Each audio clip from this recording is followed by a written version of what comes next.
नमस्कार विद्यार्थी मित्रों। कक्षा 12वीं में साझेदारों के प्रवेश में हम उदाहरण नंबर 29 देखेंगे। उदाहरण नंबर 29 में प्रश्न में लिख रहा है कि चांदनी और निहार 3 और 2 के प्रमाण में लाभ हानि बांटने वाले साझेदार हैं। 31/3/2016 के दिन उनकी पक्की तलपट निम्नानुसार है। तो ये पक्की तलपट दिया हुआ है बच्चों। पक्की तलपट में यहाँ पर लेनदार, सामान्य, अनामत सभी है। इसके बाद इसमें समायोजन में यदि देखें तो कहता है पायल को 1/4/2016 से निम्नलिखित शर्तों से नए साझेदार के रूप में प्रवेश दिया। तो इसमें कहता है पायल ख्याति के रूप में 20,000 रोकड़ में लाएगी। ठीक है, तो यहाँ पर हम समायोजन को पढ़ते जाएंगे और प्रश्न को हल करते जाएंगे। तो सबसे पहले पायल ख्याति के रुपये 20,000 रोकड़ में लाएगी। तो जब ख्याति रोकड़ में लाएगी तो इसकी प्रविष्टि क्या होती है? तो इसकी प्रविष्टि हमने लिखी है, बता देता हूँ। इसकी प्रविष्टि होती है, पहली प्रविष्टि होगी 20,000 ला रही है तो होगी नकद खाते उधार ख्याति के प्रीमियम खाते का। और दूसरी प्रविष्टि होती है ख्याति के प्रीमियम खाते उधार और साझेदार चांदनी के पूंजी खाते का और साझेदार निहार के पूंजी खाते का। इसको हम त्याग के प्रमाण में बांटते हैं, इसीलिए त्याग का प्रमाण ज्ञात करना जरूरी है। तो हम त्याग का प्रमाण ज्ञात करेंगे। त्याग का सूत्र होता है पुराना माइनस नया भाग। तो पुराना अनुपात जो है प्रश्न में दिया हुआ है यहाँ पर 3:2 और नया अनुपात यहाँ पर दिया हुआ है 2:1। ठीक है, तो उसके आधार पर यदि देखें तो यहाँ पर देखेंगे पुराना भाग 3/5 आएगा, क्योंकि पुराना 3 अब बटे में दोनों का टोटल 5, और दूसरा माइनस नया भाग तो 2/5 टोटल यहाँ पर आ गया। तो घटा देंगे तो आएगा 1/5। ये चांदनी का है। अब निहार का हम ज्ञात करेंगे। निहार में देखेंगे तो निहार का पुराना भाग है 2/5, यहाँ पर 2/5 और नया भाग है 2/5। तो माइनस नया भाग 2/5, तो 2/5 में से 2/5 घटाएंगे तो आएगा 0। तो इसीलिए यहाँ पर हम मात्र चांदनी के पूंजी खाते 20,000 लिखेंगे और निहार के पूंजी खाते कुछ लिखेंगे नहीं। तो अब इसकी हम खतौनी करेंगे तो लिखेंगे कि प्रश्न में नकद खाते उधार। तो यहाँ पर हम जो खाता है साझेदारों का पूंजी खाता है, बैंक खाता है और पक्की तलपट है, और यहाँ पर उदाहरण में आपको दिया हुआ है पुनः मूल्यांकन खाता। तो बच्चा अब यहाँ पर हम खतौनी करेंगे। नकद खाते के उधार पक्ष में लिखो जिसे जमा किया है। तो नकद खाता ये रहा, नकद खाते के उधार पक्ष में लिख दिया ख्याति के प्रीमियम खाता 20,000, ये रकम पूरी हुई। अब ख्याति के प्रीमियम खाते का है तो खाता ही नहीं बना है तो इसकी एंट्री करेंगे नहीं। दूसरा है ख्याति के प्रीमियम खाते उधार, तो ये भी खाता नहीं बना, इसकी एंट्री नहीं होगी। चांदनी के पूंजी खाते के जमा पक्ष में 20,000 लिखो जिसे उधार किया, ऐसा हम करते हैं खतौनी। तो यहाँ पर साझेदारों के पूंजी खाते में चांदनी के पक्ष में लिखेंगे 20,000 और ख्याति के प्रीमियम खाता। ये इस तरह से ख्याति की पहली प्रविष्टि पूरी हुई। तो आगे दूसरा समायोजन देखेंगे। वो कहता है शंकास्पद लेना का प्रावधान आवश्यक नहीं है। तो यहाँ पर देखेंगे देनदार में शंकास्पद लेना का प्रावधान 4,000 किया है, यानी 80,000 में से जब प्रावधान 4,000 किया तो बाहर रकम 76,000 दिखाई दे रही है। अब बोलता है कि शंकास्पद लेना का प्रावधान नहीं करना है। हम नहीं करेंगे तो यहाँ पर रकम कितनी आती? अगर हमें प्रावधान नहीं रखते तो ये अगर नहीं होता तो बाहर रकम 80,000 आती, यानी संपत्ति में वृद्धि हो जाती। होती कि नहीं? तो संपत्ति में वृद्धि होती है अगर हम लेना का प्रावधान नहीं करते हैं। तो यहाँ पर नहीं करने को बोल रहा है कि आवश्यकता नहीं है, हम नहीं करेंगे तो यहाँ पर रकम 80,000 आएगी, यानी 4,000 बढ़ेगा। अब जब संपत्ति बढ़ती है तो हम पुनः मूल्यांकन खाते के जमा पक्ष में लिखेंगे शंकास्पद लेना का प्रावधान 4,000। समझ में आया? कंप्लीट। और यहाँ पर जो पक्की तलपट है, पक्की तलपट में जो देनदार है पूरी की पूरी रकम यहाँ पर 80,000 दर्शा देंगे। तो ये हमारा इस तरह से पूरा हुआ 2 एंट्री। ठीक है, आगे कहता है यंत्रों की कीमत में 10% की कमी कीजिए। तो यहाँ पर यंत्र देखो 25,000 है, 25,000 का 10% होगा 2500। यंत्र में हमें 2500 की कमी करना है। तो संपत्ति में जब कमी होती है तो हम उसे पुनः मूल्यांकन के उधार पक्ष में लिखते हैं। तो पुनः मूल्यांकन के उधार पक्ष में यहाँ पर लिखेंगे, देखो यंत्र खाता 2500 और यंत्र हम पक्की तलपट में लिखेंगे। पक्की तलपट में यहाँ पर लिखेंगे 22,500। 25,000 में से हम कमी करने के बाद की कीमत लिखेंगे 22,000। 20,500। अब नेक्स्ट समायोजन है, मकान की बाज़ार कीमत 1 लाख है। तो पक्की तलपट में देखें मकान 60,000 है। अब नई कीमत 1 लाख, मतलब संपत्ति में वृद्धि हुई, मकान में वृद्धि हुई 40,000 की। जब संपत्ति बढ़ती है तो हम पुनः मूल्यांकन के जमा पक्ष में लिखते हैं। तो पुनः मूल्यांकन के जमा पक्ष में हम यहाँ पर लिखेंगे मकान खाते कितने की वृद्धि हुई, 40,000 की। और पक्की तलपट में नई कीमत लिखेंगे यहाँ पर मकान 1 लाख जो नई है वो। ठीक है। इसके बाद जो समायोजन है देखो, कह रहा है विनियोग की बाजार कीमत 98,500 है।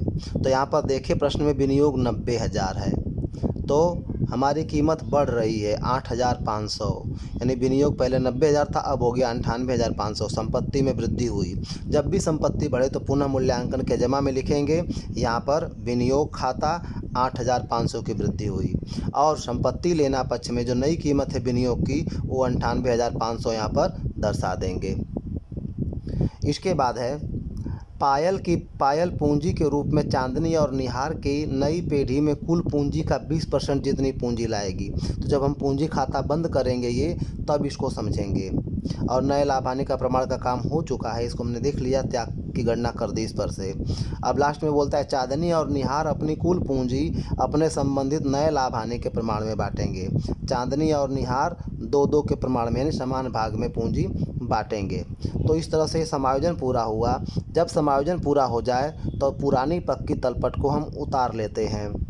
अब यहाँ पर लेनदार जो नहीं लिखा है उसे लिख देंगे। लेनदार 64,000 है, तो हम नई पक्की तलपट में यहाँ पर लेनदार 64,000 ऐसे ही उतार देंगे। सामान्य अनामत यह एकत्रित लाभ है, इसे हमेशा हम साझेदारों के पूंजी खाते के जमा पक्ष में बांट देते हैं। तो ये 12,000 को हम साझेदारों के पूंजी खाते में बांट देंगे पुराने अनुपात में। पुराना अनुपात 3 और 2 है, तो 12,000 को 3 और 2 अनुपात में बांटेंगे तो 7200 और 4800 की रकम यहाँ पर लिख देंगे। अब विनियोग वृद्धि कमी अनामत, विनियोग का भी कोई उपयोग नहीं हुआ, तो ये अनामत भी एकत्रित लाभ है। 6,000 को भी हम पुराने साझेदारों के अनुपात में बांट लेंगे। तो 6,000 को जब 3 और 2 अनुपात में बांटेंगे तो रकम आएगी यहाँ पर वृद्धि कमी अनामत 3600 और 2400। इसके बाद है कारीगर लाभ भाग फंड, ये दायित्व है। दायित्व हमेशा संपत्ति पूंजी दायित्व पक्ष में लिखते हैं पक्की तलपट में, तो इसको हम ऐसे ही यहाँ पर पूंजी दायित्व पक्ष में लिख देंगे कारीगर लाभ भाग फंड 45,000। इसके बाद यहाँ पर संपत्ति लेना में देखें बैंक 56,000, तो जो रोकड़ बैंक खाता बनाया है उसके आगे शेष आगे लाए लिखेंगे 56,000। इसके बाद देनदार तो ये हमने एंट्री कर दी, इसको नहीं लिखेंगे। विनियोग ये भी हो गया है, मकान ये भी हो चुका है, यंत्र ये भी हो चुका है, तो ये हमने पूरा प्रश्न कर दिया। अब जो हमारा ये मुद्दा नंबर 6 और 8 बाकी है, तो कहता है पायल पूंजी के रूप में चांदनी और निहार की नई पेढ़ी में कुल पूंजी के 20% जितनी पूंजी लाएगी। कुल पूंजी का 20%, ठीक है। चांदनी और निहार की नई पेढ़ी में कुल पूंजी का 20%। तो हम क्या करेंगे, यहाँ पर प्रश्न में गणना करेंगे। यहाँ पर चांदनी और निहार का जो पूंजी खाता है उसका टोटल करेंगे। तो चांदनी का हम टोटल कर रहे हैं, तो यहाँ पर आया 1,60,800 हमने टोटल किया। उसमें जो विगत थी ये सारी विगतें यहाँ पर ली है आपको समझाने के लिए। अब निहार का टोटल करेंगे, तो निहार का टोटल करेंगे, ये बैंक को अभी नहीं लेंगे क्योंकि अंतर की रकम है। यहाँ तक कि हम रकम लेंगे पुनः मूल्यांकन खाते जो 20,000 है, ये यहाँ पर टोटल करेंगे। सबसे पहले पुनः मूल्यांकन खाते का टोटल करेंगे तो 52,500 जमा में आ रहा है, तो लाभ हुआ 50,000 का। ये 50,000 को साझेदारों के पूंजी खाते में बांटा हुआ है। लाभ पुनः मूल्यांकन खाते 30,000 और 20,000। तो यहाँ तक की रकम को हम टोटल किए हैं। ये दोनों रकम नहीं लेंगे टोटल करते समय, क्यों? क्योंकि ये अंतर की रकम लिया है। तो हमने चांदनी का टोटल किया तो आया 1,60,800, और निहार की पूंजी का टोटल करेंगे तो आ रहा है 1,07,200। दोनों की पूंजी को जोड़ दिया तो कुल पूंजी हो गई 2,68,000। अब प्रश्न में लिख रहा है कि पायल पूंजी के रूप में चांदनी और निहार के 20% जितनी पूंजी लाएगी। तो चांदनी और निहार का टोटल 268 है, तो पायल की पूंजी 2,68,000 गुणे 20% करेंगे तो 53,600। ये 53,600 रुपया कौन लाएगी? पायल लाएगी। पायल लाएगी तो असर क्या होगी? लाएगी तो लिखेंगे नकद खाते उधार। पायल ला रही है तो पायल की पूंजी खाते का तो नकद के उधार पक्ष में देखो लिखेंगे 53,600, यहाँ पर दिखेंगे 53,600 नकद के उधार में, और पायल के पूंजी के जमा पक्ष में लिखेंगे 53,600। तो ये समायोजन नंबर 6 पूरा हुआ। अब क्या कह रहा है, चांदनी और निहार अपनी कुल पूंजी अपने संबंधित नए लाभ हानि के प्रमाण में रखेंगे। तो ये जो कुल पूंजी है नए लाभ हानि के प्रमाण में, नया लाभ हानि का प्रमाण इनका कितना है, 2-2 है, यानी समान भाग में। तो 2,68,000 और 2,68,000 को समान भाग में बांट देंगे। 1,34,000 और 1,34,000 पूंजी आएगी। तो इसे पूंजी को हम कहाँ लिखते हैं, शेष आगे ले गए 1,34,000, 1,34,000 लिख देंगे। ठीक है, और यहाँ पर भी आएगा 1,34,000, 1,34,000, यहाँ पर भी पूंजी में लिख देंगे। अब करेंगे हम पक्की तलपट ये साझेदारों के पूंजी खाते का टोटल। अब यहाँ टोटल करेंगे तो यहाँ पर 1,60,800 तो आ ही रहा है, उसमें से 1,34,000 घटा देंगे तो अंतर की रकम 26,800 आई। यह बैंक खाता उधार में है तो इसे बैंक खाते के जमा पक्ष में लिख देंगे, और किधर, चांदनी खाते, तो लिखेंगे चांदनी के पूंजी खाते 26,800, ये यहाँ पर रकम आएगी।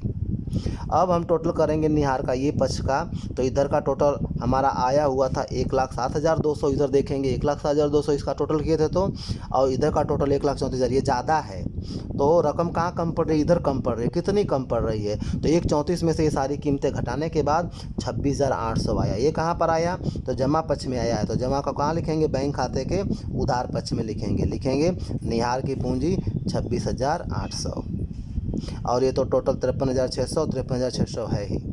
तो अब हम पूंजी में लिख देंगे चांदनी, निहार, पायल की तीनों की पूंजी लिख देंगे। बाहर 3,21,600 टोटल करेंगे, और रोकड़ बैंक खाता का टोटल करेंगे तो शेष आगे ले गए। यहाँ पर उधार पक्ष का टोटल अधिक है 1,56,400, उसमें से 26,800 घटा देंगे तो 1,29,600 रकम आएगी। इसे पक्की तलपट में हम संपत्ति लेना में लिखेंगे बैंक खाते या नकद खाते 1,29,600। अब सभी का टोटल करेंगे, ये अंतर की रकम थी, ये सभी का टोटल करेंगे तो रकम 4,30,600 यहाँ पर भी आएगी, यहाँ पर भी आएगी। तो इस तरह से एक बहुत ही अच्छा प्रश्न था ये, इसे सभी विद्यार्थी कर लेंगे। इसके जैसा ही प्रश्न नंबर 19 विद्यार्थी आप लोग कर लोगे, टप्पू कपू करके है। तो ये प्रश्न नंबर 19 आप लोग हल करोगे अपने मन से, और उदाहरण नंबर 29 भी करोगे। ठीक है, हो जाए तो मुझे ज़रूर बताना। ठीक है, तो ये प्रश्न पूरा हुआ, आगे नेक्स्ट टाइम दूसरा क्वेश्चन बताएंगे आपको। धन्यवाद।